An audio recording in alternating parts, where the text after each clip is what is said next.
یا ایھا الذین آمنوا اطیعوا اللہ واطیعوا الرسول ولا تبطلوا اعمالکم۔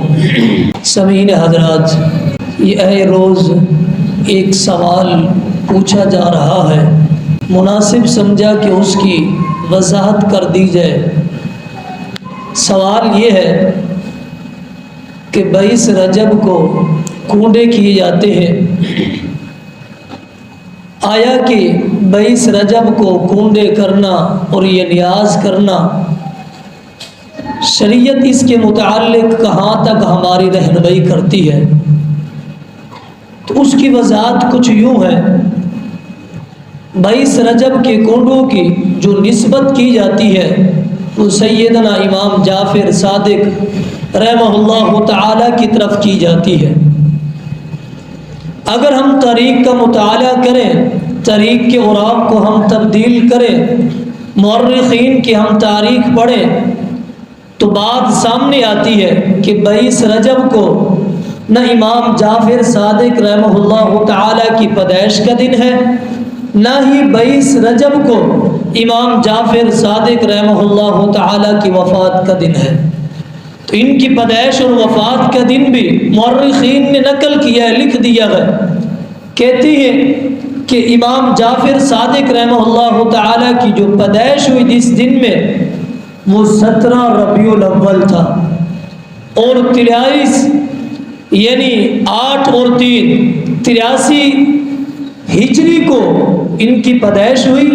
اسی طرح اگر ہم وفات کے متعلق چلتے ہیں تو وفات کے متعلق بھی مورخین نے لکھا ہے کہ 15 شوال اور 143 ہجری تھی جب ان کی وفات ہوئی۔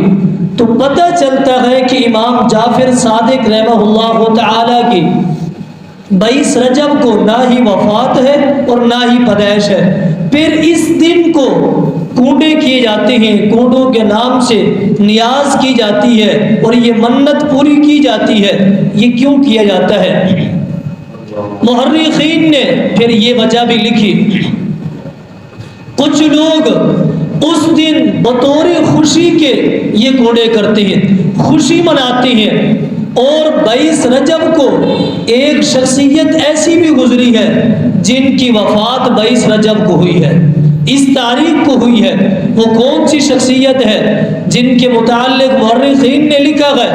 وہ کاتب وحی ہے، وہ صحابی رسول ہے، وہ سیدنا محمد الرسول اللہ صلی اللہ علیہ وسلم کی بیوی سیدہ ام حبیبہ رضی اللہ تعالی عنہا کے بھائی ہے، جن کا نام سیدنا امیر معاویہ ہے رضی اللہ تعالی عنہ۔ اس دن یعنی 22 رجب کو ان کے وفات کا دن ہے۔ وفات کے دن کو کچھ لوگ خوشی کا دن قرار دیتے ہیں اور خوشی مناتے ہیں، گھروں کے اندر یہ چیزیں بنا کے تقسیم کرتے ہیں اور یہ نظر و نیاز کرتے ہیں، یہ خوشی کر رہے ہیں۔ ایک صحابی رسول کی وفات کے دن خوشی کرنا، آپ اندازہ لگائیں، موجب الکبیر کے اندر یہ حدیث موجود ہے۔ جس صحابی رسول کے متعلق کسی نے اپنی زبان درازی کی یا کسی صحابی رسول کو برا بلا کہا، اس بندے کے اوپر پوری انسانیت کی لعنتیں اس بندے کے اوپر ہوگی۔ صرف انسانوں کی نہیں، فرشتوں کی بھی اس کے اوپر، اللہ رب العالمین کی بھی، اور محمد الرسول اللہ صلی اللہ علیہ وسلم بھی اس انسان کے اوپر لعنت بھیجتے ہیں۔ یہ صحابی رسول کے متعلق یہ خوشی کی جاتی ہے، جبکہ یہ بات سراسر غلط ہے۔ اب یہ بات چلتی ہوئی پورے مسلمانوں کے اندر کیسے پھیل گئی اور اس کی وجہ کیا ہے؟ یہ داستان کہاں سے شروع ہوئی تھی اور یہ ابھی چلتی جا رہی ہے؟ کس نے اس کو نام دیا تھا؟ کس نے اس کو ایجاد کیا تھا؟ پہلا اس کا موجد کون ہے؟ اس نیاز کو کرنے والا پہلا شخص کون ہے؟ مورخین نے یہ بھی نقل کر دیا ہے۔ اگر ہم تاریخ کا مطالعہ کرتے ہیں، 1906 عیسوی کو ایک شخص اٹھتا ہے جو کہ رامپور کی یعنی ریاست کے اندر ایک شخص اٹھتا ہے جس کا نام مورخین نے لکھا ہے امیر ماوی یعنی لکھنوی کے بیٹے جس کا نام تھا خورشید احمد لکھنوی۔ یہ اٹھتے ہیں، ایک تختی لیتے ہیں، ایک لکڑی لیتے ہیں، اس کے اوپر ایک داستان لکھتے ہیں اور بڑی عجیب و غریب داستان لکھتے ہیں۔ لکھنے کے بعد پھر اس داستان کو ایک نام دیتے ہیں، داستان عجیب کے نام سے۔ ایک دوسرا نام بھی اس کا رکھا گیا ہے، نیاز نامہ۔ یہ دو نام اس کو دے کے پوری یعنی ریاست رامپور میں اس بات کو پھیلا دیا جاتا ہے، لوگوں کے سپرد کر دیا جاتا ہے، مسلمانوں میں یہ چیز تقسیم کر دی جاتی ہے۔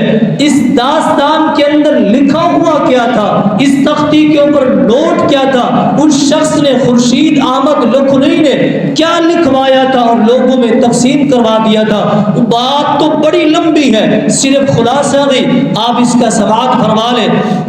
اس تختی کے اوپر یہ لکھا ہوا تھا کہ 22 رجب کو کوئی شخص امام جعفر صادق رحمہ اللہ تعالی کی طرف سے کوئی نیاز کرتا ہے، اگر اس شخص کی کوئی حاجت ہے، کوئی ضرورت ہے، کوئی منت ہے، وہ اگر نیاز کر لیتا ہے تو اس کی حاجت اور ضرورت اور منت اس کی پوری ہو جاتی ہے۔ پھر آگے وہ لکھتی ہے کہ امام جعفر صادق رحمہ اللہ تعالی خود فرما رہی ہیں، کہتی ہیں، یہ اس کی بات ہے، خود فرما رہی ہیں، جس شخص نے 22 رجب کو کوڑے کیے اور یہ نیاز کی، یہ داستان عجیب کی اور اس کی حاجت اور ضرورت پوری نہیں ہوئی، تو کل قیامت کا دن ہوگا، امام جعفر صادق رحمہ اللہ تعالی کا گردان ہوگا اور اس شخص کا ہاتھ ہوگا۔ اتنا بڑی بات، اور امام جعفر صادق رحمہ اللہ تعالی کے اوپر یہ ایک بہتان ہے، یہ ایک تہمت ہے، جبکہ یہ بات ساری کی ساری حقیقت سے برعکس ہے، کوئی حقیقت نہیں ہے، حقیقت سے یہ خالی ہے۔ نہ امام جعفر صادق رحمہ اللہ تعالی کی طرف سے کوئی بات ہے یا کسی اور صحابی کی طرف سے یا کسی محدث کی طرف سے، کوئی اس کی حقیقت نہیں ہے، صرف بطور خوشی کی جاتی ہے جو کہ شریعت نے منع کر دیا ہے۔ وَمَا عَلَيْنَا إِلَّا الْبَلَاغُ۔